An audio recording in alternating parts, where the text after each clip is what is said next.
मैं आपको दावे के साथ कहता हूं, 18 कोटि मुसलमान इस देश में है। पंजाब में हिंदू माइनॉरिटी है, तमिलनाडु एक अलग स्टेट है, वहाँ डीएमके पॉलिटिक्स है, वहाँ कोई हिंदू पॉलिटिक्स नहीं है। हमारे कोस्टल के सारे क्रिश्चियन लोग हैं। इतने लोगों को ठुकरा कर किसी माई का लाल इस भारत को कभी भी हिंदू राष्ट्र नहीं बना सकता। ये मेरा आपसे वादा है, कोई नहीं बना सकता। अंदर से कुछ भी कर दे, वैसे अभी भी कर रहे। मोदी जी आजकल जब भी देख के मंदिर में ही नजर आते, कभी समुद्र में नजर आते, कभी किसी पहाड़ में बैठे हुए ध्यान साधना करने नजर आते। इसलिए उनका मीडिया सेल काफी मदद करता है, ये सब दिखता है।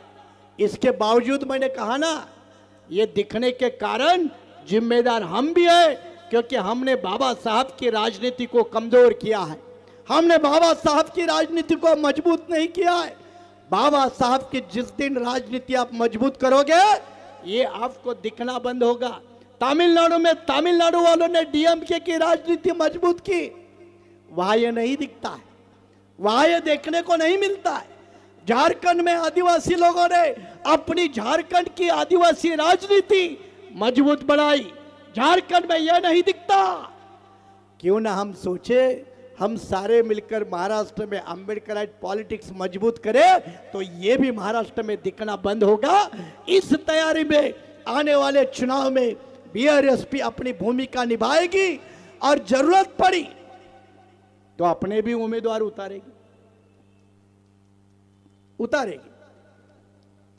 उतारेगी तो ध्यान रखेंगे कि बीजेपी को फायदा ना हो, इसका ध्यान रखेंगे। उदाहरण के तौर पे मैं बताता हूं, नागपुर में कौन लड़ता है गडकरी के खिलाफ? कौन सा कांग्रेस वाला? कौन लड़ता है? किसी को गारंटी नहीं। तो हमारे देश से अपने नीले झंडे वाले खड़े रहे तो तुम्हारे बाप का क्या जाता है भाई? क्या जाता है?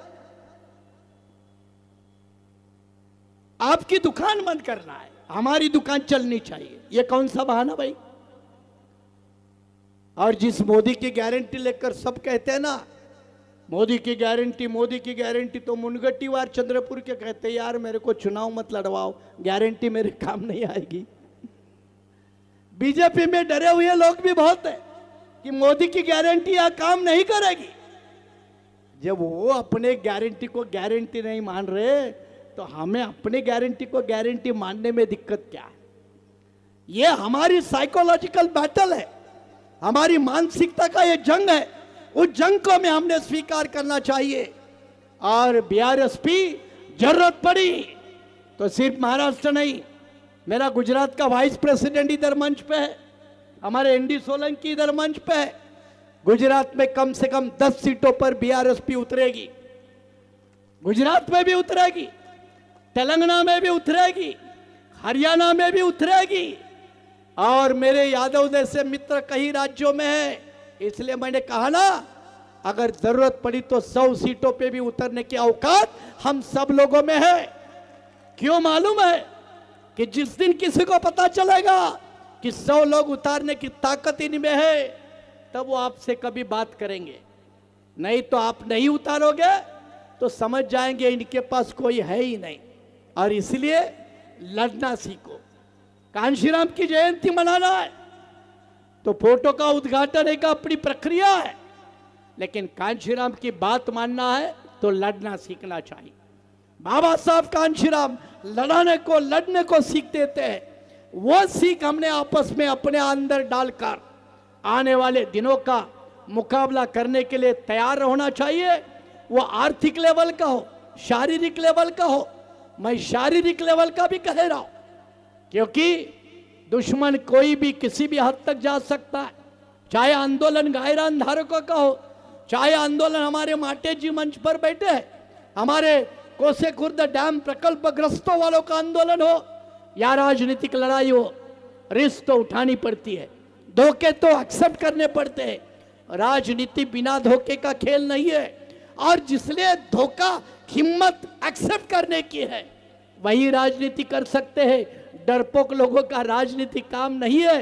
और इसीलिए 20 तारीख तक और सब्र करेंगे, और 20 तारीख के बाद अपने पूरे पत्ते खोलकर मैदान में आएंगे। अगर आपकी सोच बीआरएसपी के साथ मिलजुल खाती है तो आप तन मन धन के साथ, पूरी हुनर के साथ, पूरी जोश के साथ बीआरएसपी के कैडर के साथ मिलकर, बीआरएसपी की दोस्त पार्टियों के साथ मिलकर, जैसे हमारे गढ़चिरौली में हमारे ये दूसरे साथी आए, रामदास जी आए, ऐसे साथी कई जिलों में हैं। उन साथियों से मिलकर अपना एक अलग ताकत का एहसास कराइए। कांशीराम जी यही बात बार बार कहते थे और अंत में कहते थे, इस बारे में मैं भी ज़्यादा सोचता हूँ, आप भी जरा सोचने का काम करिए।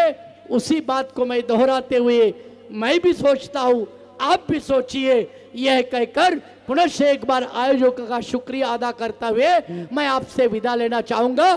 जय भीम, जय भारत। धन्यवाद साहेब सविस्तर मार्गदर्शन केल्याबद्दल। आणि यानंतर मी नागपूर जिल्हा बीआरएसपीचे अध्यक्ष डॉक्टर विनोद रंगारी यांना विनंती करतो की त्यांनी सभेचा आभार प्रदर्शन करावं।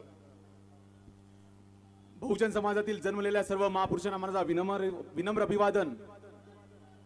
15 मार्च कांशीराम साहेब जयंती निमित्त चुनावी महारॅलीच्या या हजारोच्या भीडमध्ये सभा इथे संपन्न झाली आणि या सभेला मुख्य मार्गदर्शक म्हणून आमचे मार्गदर्शक ॲडव्होकेट डॉक्टर सुरेश माने सर आम्हाला इथे अमूल्य मार्गदर्शन केलं, त्याबद्दल त्यांना मी त्यांचा आभार मानतो।